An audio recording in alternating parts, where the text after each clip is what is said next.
but as Joe Tillery would say, F it, we ball.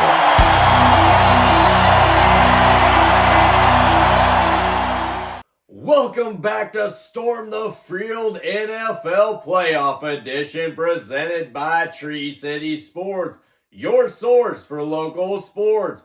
We are home to the most passionate playoff breakdowns from the NFL. Before we dive in, let's give a shout out to our sponsor, Arrowhead Nutrition. If you need clean energy that keeps you firing on all cylinders, whether in the gym, on the go, or preparing for game day, check out Arrowhead Nutrition's Energy Teas nutritional shakes. Real ingredients, real results. You'll want to make it a part of your morning routine the way that it is mine. Alright, we're going to go ahead and recap the championship games from this past weekend. First up is the AFC Championship game between New England and Denver. The New England Patriots won 10-7. The Patriots scored just one touchdown, a 6-yard rushing score by quarterback Drake May in the second quarter. May finished with about 86 passing yards and 65 rushing yards, guiding New England's offense in very difficult conditions. The Patriots' defense dominated, limiting Denver's offense and helping hold a slim lead. Denver's scoring drive came early, but they couldn't generate enough offense after halftime. This was all playoff football: defense, field position, and tough execution. New England didn't light up the stat sheet, but they managed the game perfectly in brutal weather. When it counted, the Patriots made the right plays. This victory marks the Patriots' 12th Super Bowl appearance in franchise history. Switching to the NFC Championship game, the Seattle Seahawks and Los Angeles Rams put on a classic showdown in which the Seahawks took away the 31-27 victory over the Rams. Seahawks quarterback Sam Darnold completed 25 of 36 passes for 346 yards and 3 touchdowns in a stellar performance. Seattle's offense mixed big plays through the air and consistency on the ground to keep drives alive. The Rams fought back late and kept the game extremely close, but Seattle's defense made a key stand near the goal line in the fourth quarter.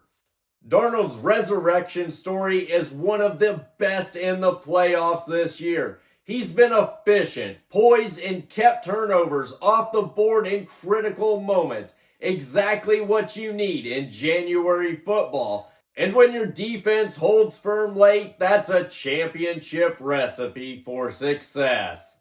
With this win, the Seahawks are headed to the Super Bowl for the first time since 2015. That sets our Super Bowl 60 matchup, the New England Patriots versus the Seattle Seahawks. Super Bowl 60 will be played Sunday, February 8, 2026 at Levi Stadium in Santa Clara, California, airing live on NBC. This marks a rematch of Super Bowl 49, nearly 11 years after these two franchises last met on football's biggest stage. The things you're going to want to keep an eye on for the New England Patriots are going to be their style, their ground control, and their defensive pressure. The Patriots leaned on a physical run game in Denver's snow, but in Santa Clara, that will not be the case. They will be able to open up the passing lanes a bit more and mix in a lot of different looks on the offensive side. Drake May's ability to run was a difference maker when the passing game struggled in that game. They might just want to lean on that even more in this game, even with better weather conditions. New England's defense tightened up at key moments, and that's a trademark for this unit this postseason. The key factor for the Patriots in the Super Bowl is going to be that they control the tempo and force opponents to win with precision and patience. And the key for Seattle is going to be their balanced scoring attack. Sam Darnold has been efficient and confident with the football, throwing 3 touchdowns in the NFC Championship game. And Seattle mixes dynamic plays through the air with stud running backs that keeps defenses honest. The key for the Seahawks going into the Super Bowl is going to be that they can score quickly and respond to adversity, a strength in playoff football.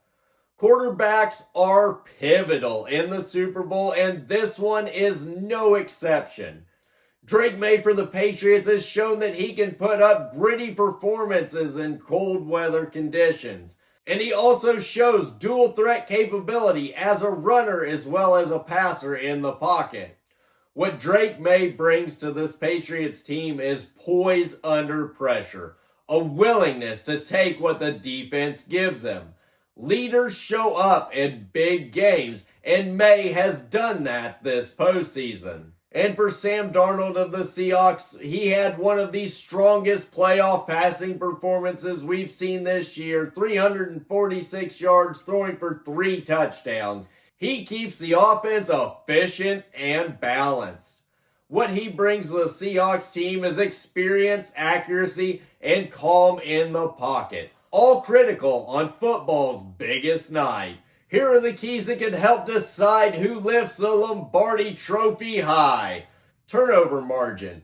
Protect the ball and capitalize on mistakes. Red zone efficiency. Touchdowns over field goals. They win championships. Third down success. Extend drives. Control the clock and never give momentum back when it is in your favor. And special teams impact. In big games, one kick or punt return, block kick, block punt could change the entire game completely. This has been one of the most compelling and exciting postseason in years. Defense, offense, storylines, and now the final chapter.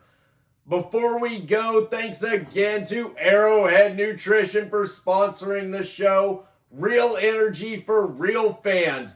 Check them out for premium energy teas, nutritional shakes. Make it a part of your morning routine the way that it is mine. Super Bowl 60 is almost here. Stay locked in with Storm the Field NFL Playoff Edition, presented by Tree City Sports, your source for local sports, because we'll break down matchup keys and prediction all the way through kickoff and through the end of the Super Bowl. I am your host, CJ McClure. Until next time, y'all take care now.